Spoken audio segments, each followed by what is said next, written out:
Hey guys, Psychic Pickers here, and today is January 23rd, 2017. Um, so not much happened today, because school. Um, but I just relaxed after school and just watched a bunch of videos, and now I'm tired. But it wouldn't be fair to you guys if I had just ended it right there. So, we're going to do another review of another game I've completed. Not only on Psychic Pictures, but on Psychic Pictures Plays as well. Sly Cooper and the Thievius Raccoonus. Now, you guys might already know this, but I'm a huge Sly Cooper fan. Sly Cooper is the game that defined my childhood. It came out in, I think, 2002. So, it's almost 15 Yeah, it's almost 15 years old now. Jeez, I feel old.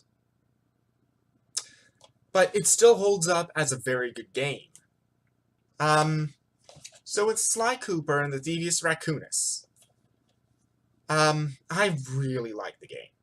Even though going back to this game after the other Sly Cooper games, it's pretty difficult compared to the others. This is the most difficult Sly Cooper game out of all of them, in my opinion.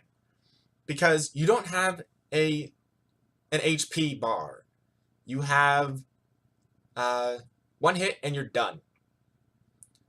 But you can go and get horseshoes with a silver one giving you an extra hit and the gold one giving you 2 extra hits. Those you really want to look out for, and if you collect 100 coins, you get a horseshoe. If you already have 2 horseshoes, you get an extra life.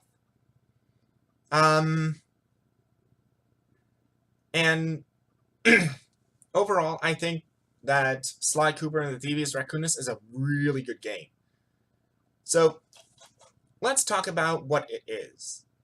Sly Cooper and the Thievius Raccoonus is,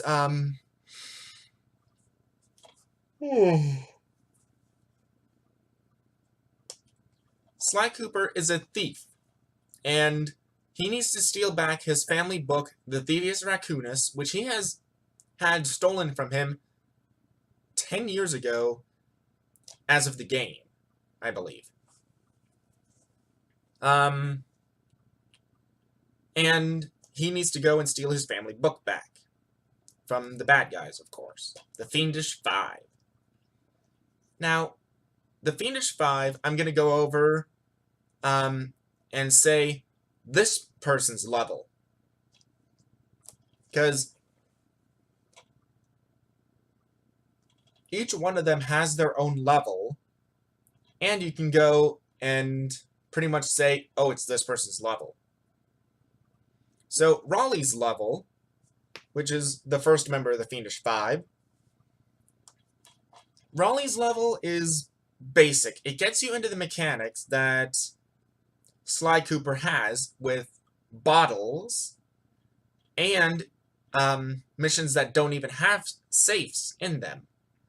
And the bottles are used to unlock safes and get another piece of the Thievius Raccoonus. It's not required to beat the final boss, but if you want to 100% the game, you gotta get them.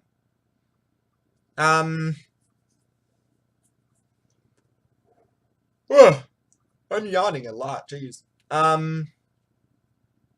But Raleigh's levels are pretty basic. His boss fight isn't anything to harp on, though, because the bosses in this game are very easy.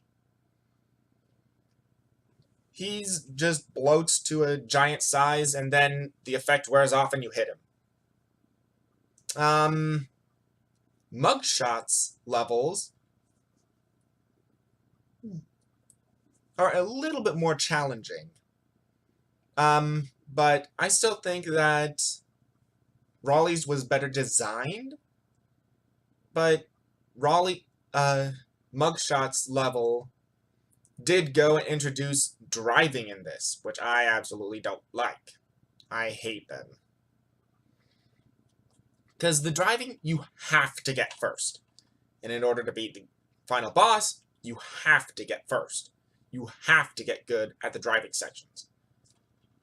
That, I think, is a little bit poor design, but games before it have done that, like Crash Bandicoot 3 Warped. So I'm not going to harp on it too much. It also has an escort mission for Murray, who can't defend himself, but you have a cannon that can defend him. So it introduces those two mechanics.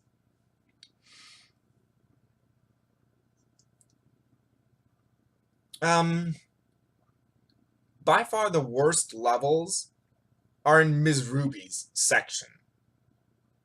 Ms. Ruby's level. So Ms. Ruby, her levels are very frustrating.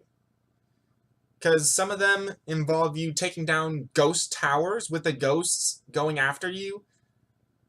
And another one is where you have to whack 50 chickens, but you have to avoid the suicide turkeys. And yes, I just said that. Suicide turkeys instead of suicide bombers. Yeah, I don't get it either. But, her sections are definitely the hardest in the game. And the most frustrating. The Panda King, on the other hand, his levels are actually really well constructed. I don't get to this point... Well, when I was younger, I didn't get to this point too much. So, my memories with it are when I wanted to complete the game, again, for like the 15th time. I really like Sly Cooper. Because I've beaten every single one of the games like 15 times, including Thieves in Time. What was I saying with the Panda Kings levels? The Panda Kings levels are really, really good.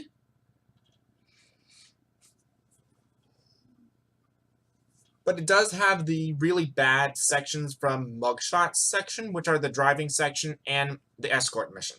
The escort mission isn't too bad, but the driving mission, you have to get first again. So I don't like the driving sections too much, because they are actually kind of challenging. And then, after the Panda King, you've got Clockwork's level. By far, the best part of the game. Because it starts off with a section where you need to go and pretty much blow up everything except the air you breathe. And then it goes to a driving section where you need to collect 60 computers before the enemy team, which are fire slugs. After that, you need to do a platforming section to get to where Carmelita is. Carmelita is the cop that's been chasing Sly Cooper for the entire game. And then you have a hacking mission with Bentley, which is new. And then after that, you have an escort mission with Carmelita covering Sly to get his cane back. And then a very fast-paced platforming section where you have to hurry as fast as you can to get to the top of the death ray, of Clockwork's death ray. Then you have the final boss himself, Clockwork. And Clockwork's final boss is by far one of the best bosses in Sly Cooper.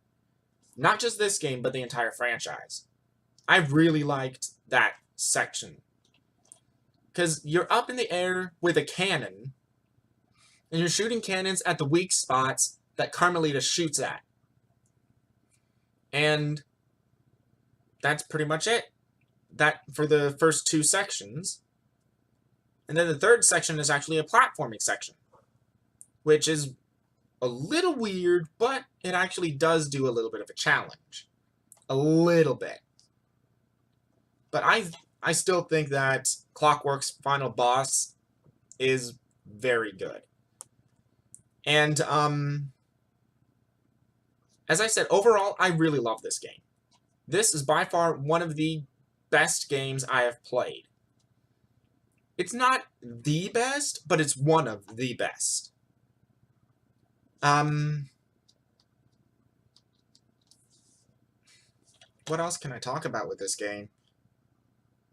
It's just really good. I really recommend this game. I would play that if it's your first time with experiencing Sly Cooper.